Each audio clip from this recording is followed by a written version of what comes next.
தெரியல, முடியெல்லாம் ஜாஸ்தியாக இருக்குதா, கொஞ்சம் கட்டிங் முடி கட் பண்ணிக்கலான்னு ஷேவிங் ஷாப் கட்டிங் ஷாப் கம்பெனியாக என்ன பண்ணுறது, என்ன பண்ணான்னு தெரியல. அவங்க முடி கட் பண்ண சொன்னாங்க. முடி படம் ரேஞ்சில் இருக்குது, கையில் காசு இல்லை, படத்தை எப்படி போய் பார்க்குறது? நம்ம மேஸ்திரிகிட்ட தான் காசை போய் ஆட்டே போடணும், போய் மேஸ்திரிகிட்ட காசு கேட்பாங்க.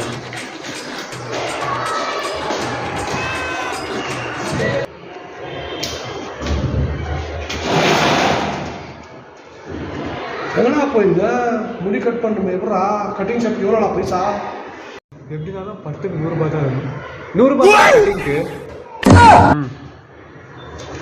எவ்வளோ 100 ரூபா கட்டிங்க்கு? ஆமாண்ணா. போய் கட்டிங் பண்ணு க்ளீனாக. A few moments later. Cutting பண்ணுறது ரொம்பல, முடி கட் பண்ணுறது என்ன பண்ணான்னு தெரியல. இன்னும் எவ்வளோ வாட்டி பார்த்தாலும் சரிக்காது. இன்னொரு வாட்டி மேஸ்திரி கிட்ட காசு வாங்கி நம்ம மறுபடியும் போய் பார்த்துட்டு வருவோம். முடி கட் பண்ணிட்டு வந்துட்டியா? நான் முனி பிக்சர் பார்த்துட்டு வந்துட்டேன், சூப்பராக இருந்துச்சு.